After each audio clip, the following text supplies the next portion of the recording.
Assalamualaikum warahmatullahi wabarakatuh.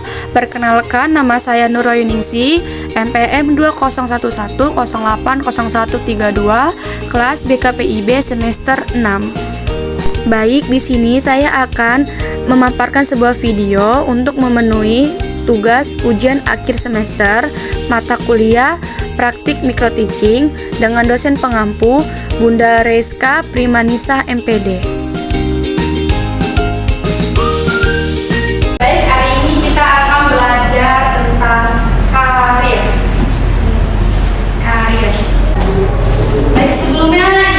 Bertanya sama kalian, apa sih karir itu? Ada yang bisa jawab? Saya Bu. Iya, boleh. Jadi sepengetahuan saya kalau karir itu tentang perkembangan atau kemajuan dalam pekerjaan seseorang, Bu. Boleh. Yang lain? Sama?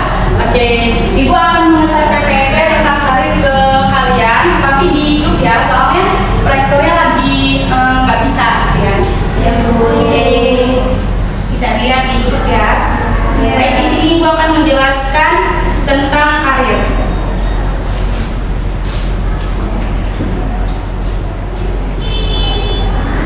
Baik, karir adalah perkembangan dan kemajuan dalam pekerjaan seseorang. Ini juga bisa berarti jenjang dalam sebuah pekerjaan tertentu. Karir merupakan istilah yang didefinisikan oleh Kamus Besar Bahasa Indonesia sebagai perkembangan dan kemajuan baik pada kehidupan, pekerjaan, atau jabatan seseorang.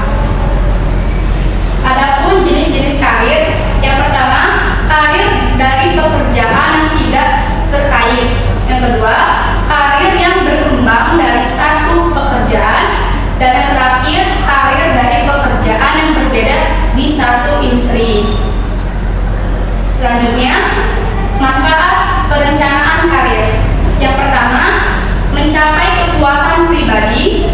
Kedua, memperoleh kesadaran dan pemahaman diri. Ketiga, membangun efisien usaha dan penggunaan waktu. Yang keempat, mempersiapkan diri dalam memperoleh tempat dan penghasilan yang sesuai. Selanjutnya, cara menyusun perencanaan karir. Yang pertama, tentukan tujuannya. Yang kedua, pelajari tentang karir potensial. Yang ketiga, identifikasi keterampilan dan ilmu pekerjaan. Yang keempat, cari tahu kelebihan dan kelemahan. Kelima, tentukan hal-hal penunjang karir. Dan yang terakhir, kembangkan rencana selanjutnya. Baik, sudah paham yang Ibu bacakan tadi? Di PPT Ibu kirim itu tidak semua tentang karir Ibu sampaikan ya. Nanti ada tugas buat kalian untuk merangkum apapun tentang karir. Nanti Ibu akan panggil salah satu dari kalian untuk menjelaskan hasil rangkuman kalian. Ngerti?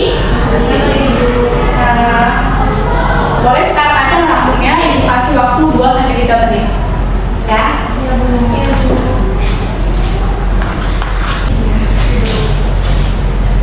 Baik, kira-kira siapa nih yang mau mengajukan diri dulu sebelum Ibu tunjuk untuk membacakan rangkumannya atau mempresentasikan hasil rangkumannya?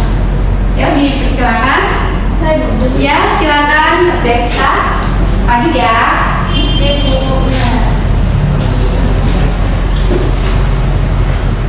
Silakan. Yang lain simak ya. Silakan Desta. Baik, di sini saya akan menyampaikan rangkuman yang telah saya tulis di sini tentang manfaat perencanaan karir. Nah, di dalam manfaat perencanaan karir ini, yang pertama itu ada mencapai kepuasan pribadi. Nah, mencapai kepuasan pribadi ini dalam membangun perencanaan karir. Kepuasan karir adalah tujuan yang harus dimasukkan secara pribadi. Kamu akan menghabiskan waktumu untuk bekerja, jadi kita tuh harus memilih karir yang tepat agar kita mendapatkan keuntungan dan kepuasan secara pribadi.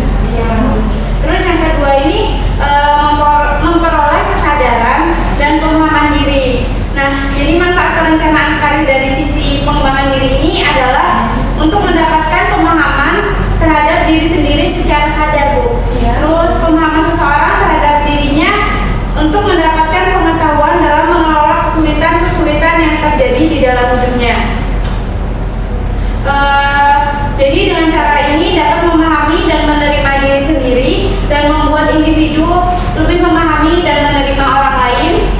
Terus yang ketiga ada tentang membangun efisiensi usaha dan penggunaan waktu.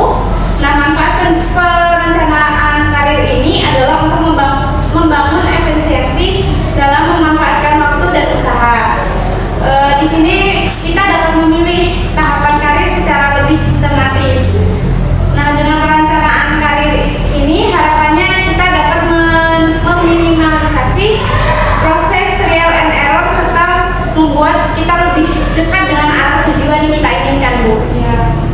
Terus yang keempat ada tentang mempersiapkan diri dalam memperoleh tempat dan penghasilan yang sesuai. Nah, manfaat perencanaan karir ini bagi seorang individu adalah mempersiapkan diri untuk mendapatkan tempat atau posisi yang cocok dalam pekerjaannya. Nah, dengan perencanaan karir ini kita dapat fokus bekerja pada karir yang tepat sesuai dengan kemampuan dan skill kita. Dan sebagai pekerja kita juga perlu membandingkan aset dan kewajiban dengan syarat dan permintaan dari berbagai jenis karir. Dan pendekatan ini akan membantu kita dalam menemukan karir serta siap untuk menerima kesempatan karir yang akan datang kemudian waktu. Terus di sini ada lagi tentang manfaat perencanaan karir bagi perusahaan. Jadi perusahaan juga kan biasanya cukup diuntungkan dengan mengarahkan karyawannya dalam perencanaan karir. Nah, manfaat-manfaatnya itu yang pertama bisa mendorong pertumbuhan karyawan. Nah, perencanaan karir yang baik ini dapat mendorong para karyawan untuk memiliki semangat kerja serta tumbuh dan berkembang bersama perusahaan. Terus dengan acuan yang jelas. Ya. Terus yang kedua, menjaga loyalitas karyawan yang menurun perputaran karyawan. Nah, di sini kita dapat menaruh perhatian terhadap jenjang karir pada setiap karyawan dengan memberikan mereka tujuan yang jelas untuk terus bertahan di perusahaan yang sama. Nah, dengan cara ini kita dapat membuat perusahaan memiliki karyawan yang loyal serta terus meningkat secara berkualitas. Terus yang ketiga, siap akan regenerasi. Nah, perusahaan kan biasanya harus lebih siap dalam menghadapi regenerasi. Nah, setiap karyawan juga harus memiliki mapping yang baik. Mereka harus dapat mengisi posisi-posisi yang kosong di dalam perusahaan tersebut di masa depan. Terus yang keempat, ada mempersiapkan penempatan di luar negeri. Nah, biasanya bagi perusahaan yang sudah taraf global, di sini kita harus membuat perancangan karir yang baik untuk membantu perusahaan dalam mengidentifikasi serta mempersiapkan penempatan karyawan yang berpotensial di luar negeri. Nah, yang kelima ini mengembangkan promosi pegawai, dan perencanaan karir ini juga dapat mengembangkan para pegawai untuk promosi jabatan. Nah, dalam penawaran ini secara internal pegawai bisa dipromosikan akan terbangun. Nah, perusahaan juga bisa dengan mudah mencari pengganti kekosongan jabatan yang disebabkan oleh masa pensiun atau karyawan resign atau lain sebagainya.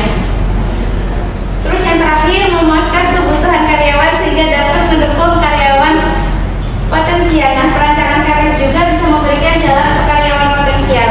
Mereka menjadi lebih berani untuk melangkah maju dan meningkatkan kemampuan potensial karena adanya tujuan karir. Oke, terima kasih Desta. Untuk sekali yang penjelasan Desta, boleh kita kasih hapus dulu? Baik, mungkin ini saja yang dapat saya sampaikan. Saya ucapkan terima kasih. Saya akhiri. Wassalamualaikum warahmatullahi wabarakatuh.